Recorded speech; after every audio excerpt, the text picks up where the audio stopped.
Opa, arab raqsi bilan shug'ullanish ayollarga nima beradi? Avvalambor o'ziga ishonch beradi. Ayollik energiyasini oshiradi. Eng asosiysi vazn tashlaydi. Siz ham raqs bilan shug'ullaning, ayollik jozibasini oshiring. Bugungi rejani yo'qotadigan 3 ta mashq ko'rsataman. Videoni oxirigacha ko'ring. Oyoqlarni yelka kengligida ocha olamiz.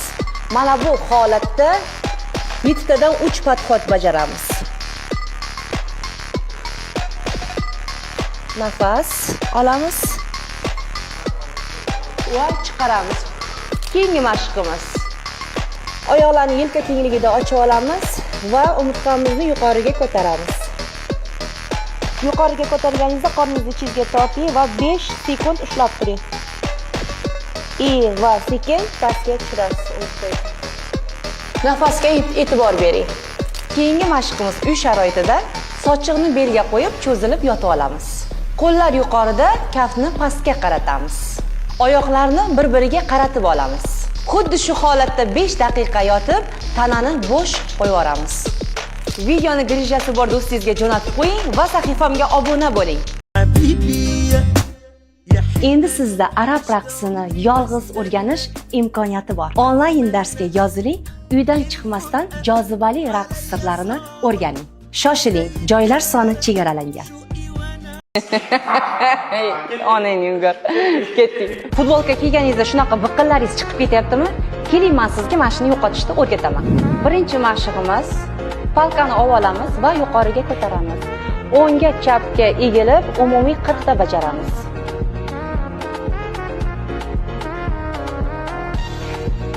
Ikkinchi mashqimiz. Oyoqlarimizni yelka barobar ochib olib, yelkamizga qo'yib olamiz 50 tadan 3 ta podxod.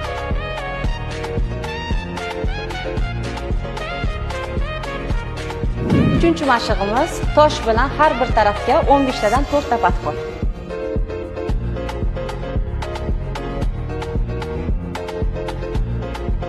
Videoni yo'qotib qo'ymaslik uchun saqlab qo'ying, sahifamga obuna bo'ling.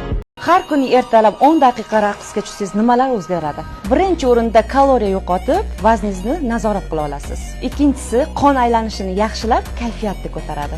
Uchinchisi, stressni kamaytiradi, o'ziga bo'lgan ishonchni orttiradi. Raqs qimmatbaho kiyim yoki zal talab qilmaydi. Oddiy holatda ham boshlash mumkin. Sahifamga obuna bo'ling, foydali ma'lumotlar qani oldinda. Onang yungar. Ketdik. Futbolka kiyganingizda shunaqa biqillaringiz chiqib ketyaptimi? Keling, men sizga mana shuni yo'qotishni o'rgataman. Birinchi mashqimiz palkani olamiz va yuqoriga ko'taramiz. O'ngga chapga egilib, umumiy 40 ta bajaramiz.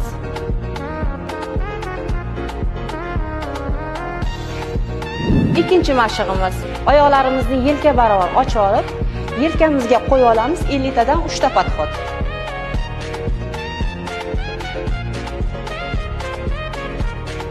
Uchinchi mashqimiz tosh bilan har bir tarafga 15 tadan 4 ta podxod.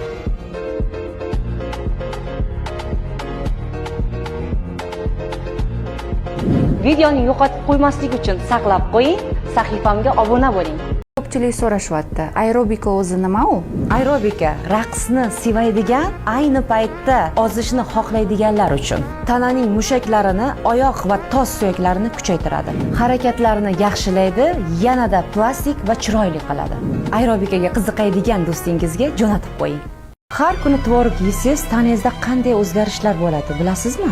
Moddalar almashuvi tezlashadi, ortiqcha vazndan xalos bo'lish osonlashadi. Mushaklar formaga keladi. Sportchilar buni yaxshi biladi.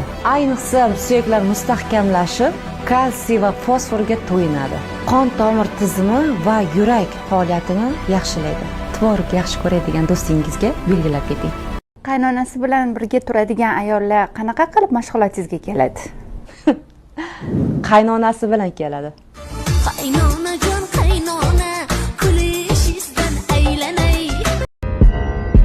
Sizda ham shunaqa qorin chiqib qoldimi tug'ruqdan keyin? Shu qorinni ketkazish uchun 3 ta mashq ko'rsataman. Videoni oxirigacha ko'ring.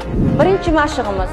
Qo'llarimizni yelka kengligida qo'yib olamiz va popamizni orqaga va oldinga egamiz. 15 tadan 4 ta podxod.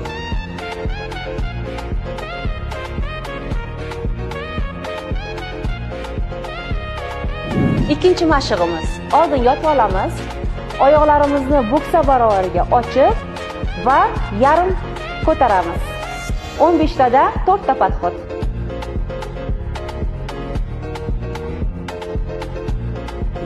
Uchinchi mashig'imiz. Oldin yotib olamiz. Birinchi oyog'imizni ikkinchi oyog'imizga qo'yib ko'taramiz oxirigacha. Bundan 15 tadan 4 ta podxod. Oyoqlarimizni almashtiramiz. Ikkinchi oyog'imizni. Videoni yo'qotib qo'ymaslik uchun saqlab oling, sahifamga obuna bo'ling.